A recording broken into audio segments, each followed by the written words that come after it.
कुटुंब प्रमुख मुख्यमंत्री एकनाथजी शिंदे साहेब, या राज्याचे दबंग उपमुख्यमंत्री माननीय देवेंद्र फडणवीस साहेब, माननीय अजितदादा पवार साहेब, या राज्याचे पालनहार शिक्षकाचे कर्तव्यदक्ष शिक्षण मंत्री माननीय दीपक केसरकर साहेब. आज जरा आवाज वाढला ना. खरं तर आज आनंदाची गोष्ट अशी आहे, आपण ज्या संघर्षासाठी लढत होतो त्याच अशा टप्प्यावर येऊन पोहोचली की कुणी सुद्धा म्हणू शकत नाही ह्या टप्प्यापर्यंत येऊ शकत होतो. पूर्ण ताकदीनं आपण त्या विषयात पडलेलो होतो. आज फायनल वित्त विभागाची सही झालेली आहे गुप्ता साहेबाची. उद्या कसल्याही हालतीत माननीय अजितदादा पवार साहेबाची सही होईल आणि येणाऱ्या कॅबिनेटला हा विषय कसा आणला जाईल याची जिम्मेदारी तुकाराम शिंदेची. आणि एकदा शेतकरी पुत्रांना शब्द दिला म्हणजे दिला. कितीही अडचणी उद्या, कितीही हत्ती उद्या, आपल्याकडे मुंगे आहेत.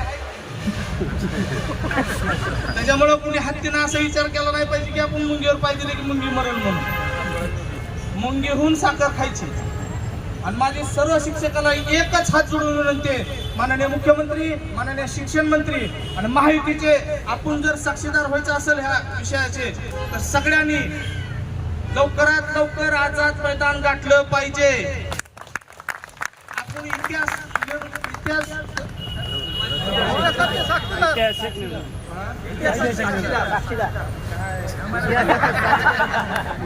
आपल्याला जर सुवर्ण सणाचे साक्षीदार व्हायचं असेल त्या दिवशी सर्व शिक्षकांनी इथं हजर व्हा. मी तात्काळ माननीय मुख्यमंत्री, माननीय शिक्षण मंत्री, माननीय देवेंद्र फडणवीस साहेब यांची टाइम घेऊन बाळासाहेब भवन इथं आपण त्यांचा जाहीर सत्कार करू. सगळ्या शिक्षकांना तिथं येऊन मी सत्कार करायला लागतो. आणि आपण मुख्यमंत्र्याचे आणि शिक्षण मंत्र्यांचे महायुतीचे हात बळकट करण्यासाठी इथं सगळ्यांनी आलंच पाहिजे. मी सगळ्याला आव्हान करत नाही, आदेश देतोय, सूचना आदेश.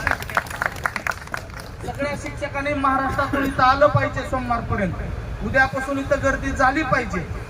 असं समजू ना की आपण लढाई जिंकलो, हत्ती निघाले आणि शिपूट अडकला असं झाले. बघ, शिपूट बी अडकू देणार नाही, त्याची काळजी करू नका. 100% आज सगळे तुमचे शिक्षक समन्वय संघ मंत्रालयात होते, भरपूर शिक्षक मंत्रालयामध्ये होते पाठपुराव्यासाठी. मी सकाळपासून अन्नाचाही कण खाल्लेला नाही, खाल्लंय फक्त एक.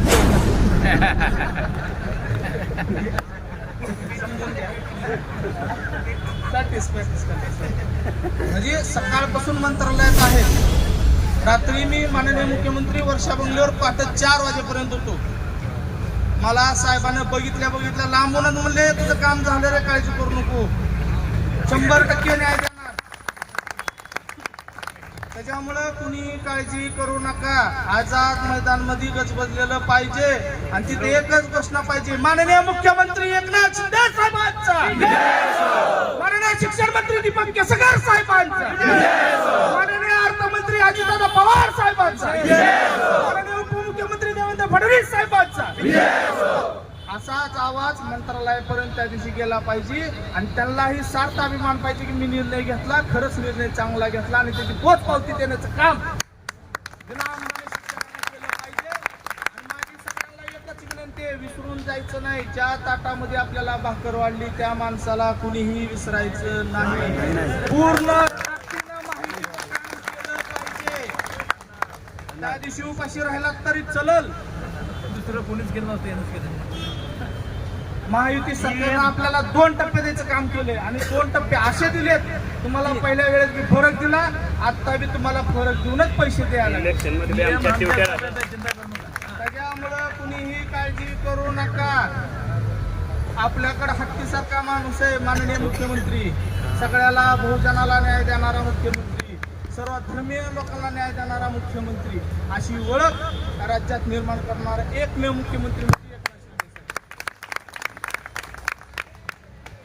माननीय मंत्रिमंडळाची बैठक होत असताना पहिल्या वेळेसही ज्या वेळेस खाते वाटप होते त्यावेळेस आवर्जून दीपक केसरकर साहेबांनी शिक्षण खातं हातात घेतलं आणि या शिक्षण खात्यामध्ये मला अमोल बदल करायचेत अशी त्यांनी सगळ्या विधान भवनामध्ये शपथ घेतली आणि आज ती शपथ पूर्ण होताना साकार होताना दिसत आहे. तुम्हालाच नाही, वैयक्तिक कुणाचेही काम असू द्या शिक्षण खात्यातले स्वतः साहेबांनी केलेले. कुणीही शिक्षक वैयक्तिक कुणीही भेटायला जाऊ द्या, थोडं रागावलं असतील काय असतं थोडंफार काय आता आपण बी रागवतच ना घरी पोराला पुन्हा जवळ घेताच नसते बरोबर आहे का त्याच्यामुळे कुणी काही काळजी करू नका मला आझाद मैदान भरलेलं पाहिजे मी त्या दिवशी डिक्लेअर केला माझं कालच जाहीर पाठिंबा म्हणून झाला थोडा त्रास मला पण काय हरकत नाही मी शिक्षकासाठी काहीही सहन करायला तयार आहे कारण या महाराष्ट्राला तुकाराम शिंदे या शिक्षकामुळेच कळाला त्या आंदोलनापासून मी 14 आंदोलन हाताळले ह्या राज्यातले मोठे आणि त्यांना न्याय देण्याचं काम माननीय मुख्यमंत्री एकनाथ शिंदे साहेब केलं व सगळे मंत्रिमंडळाने केलं मी एक शेतकरी पुत्र म्हणून तुम्हाला प्रत्येक वेळेस शब्द दिलाय आणि शब्द पाळण्याचं काम माझा जीव जरी गेला तर चालेल पण शब्द पडू देणार नाही मी शब्द देतो दादा खंडेराव जगदाळ्यांचं तिकडे आंदोलन चालू आहे आझाद मैदानला आंदोलन चालू आहे मी त्यांनाही विनंती करतो की आपण आझाद मैदानमध्ये कोल्हापूरची टीम घेऊन या आझाद मैदानच आपण इथून न्याय दिल्यानंतर माननीय मुख्यमंत्री माननीय शिक्षण मंत्री मी वेळ लागेल तेवढा वेळ घेण्याची तयारी आहे आपण सगळ्यांनी इथे या आणि त्या साक्षीदार त्या इतिहासाचा साक्षीदार होण्यासाठी आपण इथं आलो पाहिजे ठीक आहे थोडा अडाणी मी वकील आहे मी थोडं भाषण करता येत नाही राजकीय वेगळं आणि हे भाषण वेगळं त्याच्यामुळं कुणाच्याही शब्दाला बळी पडू नका ठीक आहे KP सर जरा तिकड बोलतात पण आपण त्याला गुळ लावू नका अडचण नाही मिरची जरी दिली तर त्याला गुळाची मिरची करून देऊ आपण त्यांना गोड लागली पाहिजे त्यांना कारण त्यांचं बी खरं आहे अनुभव बोलल्यावरच कळतं किती तवा गरम आहे आणि तवा गरम फक्त तुम्हाला माहिती ह्यांना माहित नाही